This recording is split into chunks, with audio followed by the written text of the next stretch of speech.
श्री शिवाय नमस्तुभ्यम महाराज। जैसा कि आप सभी जानते हैं कि मकर संक्रांति का पर्व कुछ ही दिनों में आने वाला है और महाराज हर साल की तरह इस साल भी एक प्रश्न बहुत तेजी से फैल रहा है। कोई कह रहा है कि मकर संक्रांति 14 जनवरी को है तो कोई 15 जनवरी बता रहा है। ऐसे में महाराज आम श्रद्धालु पूरी तरह असमंजस में पड़ जाते हैं कि आखिर हम किस दिन मकर संक्रांति का पर्व मनाएं, किस दिन स्नान दान करें और किस दिन खिचड़ी बनाएं। इसी के साथ महाराज इस साल मकर संक्रांति के साथ साथ एकादशी की तिथि भी पड़ रही है। अब आप सोचेंगे कि एकादशी आने से मकर संक्रांति पर क्या फर्क पड़ेगा, तो महाराज आप सभी जानते हैं कि मकर संक्रांति के दिन विशेष रूप से खिचड़ी का ही दान किया जाता है और खिचड़ी जो है ये कच्चे चावल और कच्चे मूंग की दाल से बनाई जाती है और इसी खिचड़ी का दान किया जाता है। लेकिन महाराज इसी दिन साल की पहली षट्तिला एकादशी भी पड़ रही है, इसीलिए भक्तों के मन में यह प्रश्न भी आ रहा है कि इस साल खिचड़ी का दान न करें तो फिर क्या दान करें जिससे कि हमें पूर्ण फल प्राप्त हो। तो महाराज मकर संक्रांति का सीधा संबंध सूर्य से है।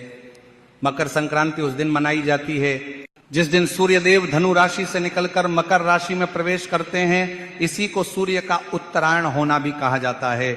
अब महाराज इसे ध्यान से समझिए कि उत्तरायण का अर्थ केवल दिशा परिवर्तन नहीं है, इसका अर्थ है कि सूर्य की किरणें अब धीरे धीरे पृथ्वी पर सीधी पड़ने लगती हैं, ठंड कम होने लगती है, दिन बड़े होने लगते हैं और जीवन में सकारात्मक ऊर्जा का संचार होने लगता है। यही कारण है कि हमारे शास्त्रों में उत्तरायण को देवताओं का दिन कहा गया है।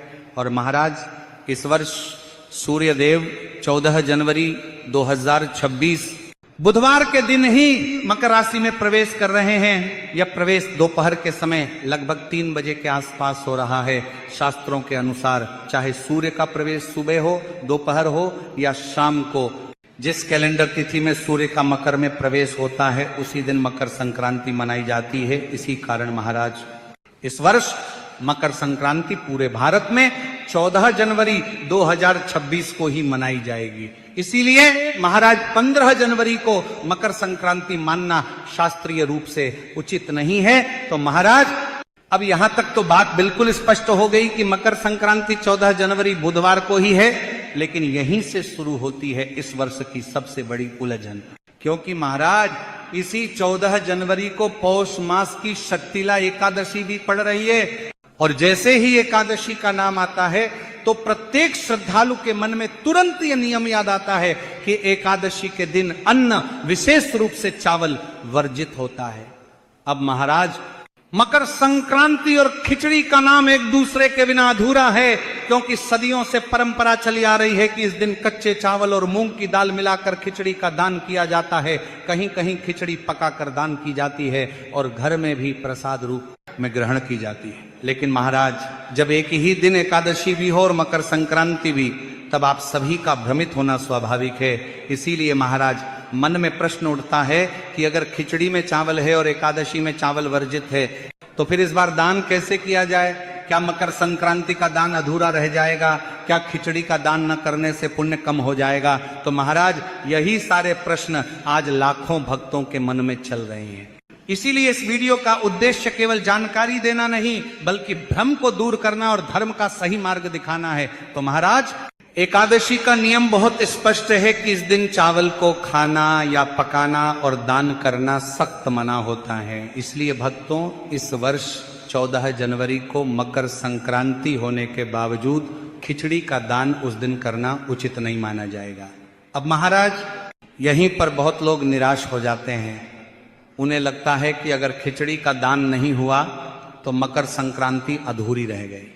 लेकिन महाराज यह सोच अधूरी है, क्योंकि मकर संक्रांति केवल खिचड़ी का पर्व नहीं है, यह दान पुण्य सेवा और त्याग का पर्व है।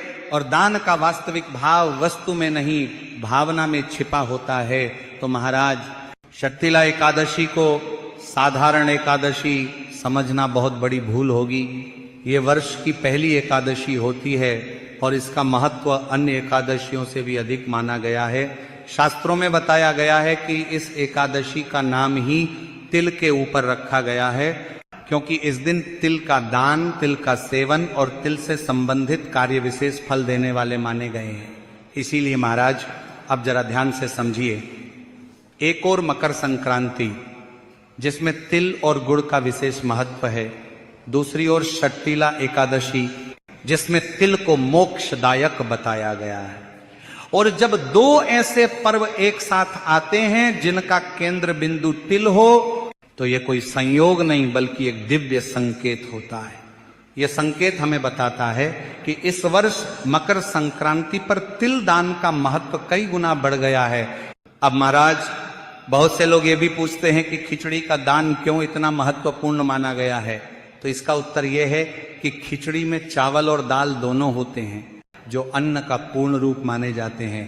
अन्नदान को सभी दानों में श्रेष्ठ बताया गया है। इसी कारण मकर संक्रांति पर खिचड़ी का दान सबसे बड़ा पुण्य माना गया। लेकिन महाराज, जब शास्त्र स्वयं एकादशी के दिन चावल दान को वर्जित कर रहे हैं, तो धर्म हमें यह भी सिखाता है कि विकल्प भी धर्म का ही भाग होता है। इसीलिए शास्त्र कहते हैं कि यदि किसी कारणवश मुख्य दान न किया जा सके तो उसी भाव से किया गया वैकल्पिक दान भी उतना ही फल देता है। और महाराज, यही कारण है कि इस वर्ष मकर संक्रांति पर काले तिल और गुड़ का दान खिचड़ी दान के समान ही नहीं बल्कि कई गुना अधिक फलदायक बताया गया है, क्योंकि तिल को शास्त्रों में पापनाशक कहा गया है। कहा जाता है कि तिल में भगवान विष्णु का वास होता है और गुड़ में माता लक्ष्मी की कृपा मानी जाती है। जब तिल और गुड़ एक साथ दान किए जाते हैं तो वह दान केवल शरीर को नहीं, आत्मा को भी शुद्ध करता है। इसीलिए महाराज, आप चाहें तो काले तिल और गुड़ को अलग अलग भी दान कर सकते हैं, और यदि संभव हो तो तिल और गुड़ से बने हुए लड्डू का दान करना तो और भी श्रेष्ठ माना गया है। अब महाराज, यहाँ एक बात बहुत जरूरी है। कुछ लोग सोचते हैं कि अगर हमने 14 जनवरी को खिचड़ी का दान नहीं किया तो 15 जनवरी को कर लें ताकि मन को संतोष मिल जाए। तो भक्तों, शास्त्रीय रूप से देखें तो 15 जनवरी को खिचड़ी का दान किया जा सकता है, उसमें भी कोई दोष नहीं है। लेकिन मकर संक्रांति का विशेष पुण्य काल 14 जनवरी को ही होता है। इसलिए यदि आपको पूर्ण फल चाहिए तो 14 जनवरी को ही तिल गुड़ का दान करना सर्वोत्तम रहेगा। अब महाराज, ये भी समझना जरूरी है कि दान केवल वस्तु देने का नाम नहीं है। दान का अर्थ है अपने भीतर के अहंकार, संग्रह और लोभ का त्याग। अगर कोई व्यक्ति सच्चे मन से तिल गुड़ का छोटा सा दान भी करता है तो वो उस व्यक्ति से श्रेष्ठ माना गया है।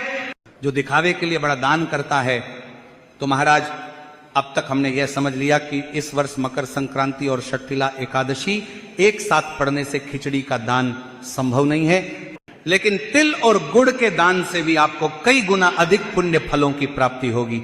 अब महाराज, हमारे शास्त्र कहते हैं कि दान का मूल्य वस्तु से नहीं, भाव से तय होता है। अगर कोई व्यक्ति बहुत साधारण वस्तु भी पूरे श्रद्धा भाव से दान करता है तो उसका फल उस व्यक्ति से कहीं अधिक होता है जो महंगी वस्तुओं का दान केवल दिखावे के लिए करता है। क्योंकि मकर संक्रांति का समय विशेष रूप से सेवा और करुणा का समय माना गया है। ये वही समय है जब ठंड अपने चरम पर होती है और गरीब, असहाय, वृद्ध और सड़क किनारे रहने वाले लोग इस ठंड को सबसे अधिक सहते हैं। ऐसे में महाराज, अगर किसी को गर्म कपड़े या कंबल का दान किया जाए तो वह दान केवल शरीर को गर्मी नहीं देता बल्कि दान करने वाले के हृदय को भी करुणा से भर देता है। इसीलिए महाराज, शास्त्रों में बताया गया है कि शीत ऋतु में किया गया वस्त्र दान विशेषकर मकर संक्रांति के दिन अक्षय पुण्य प्रदान करता है। अक्षय का अर्थ है जिसका फल कभी समाप्त न हो। अब महाराज, कई लोग सोचते हैं कि हमने तिल गुड़ का दान कर दिया, अब और कुछ करने की आवश्यकता नहीं। लेकिन यदि आपकी क्षमता है तो मकर संक्रांति के दिन एक से अधिक प्रकार का दान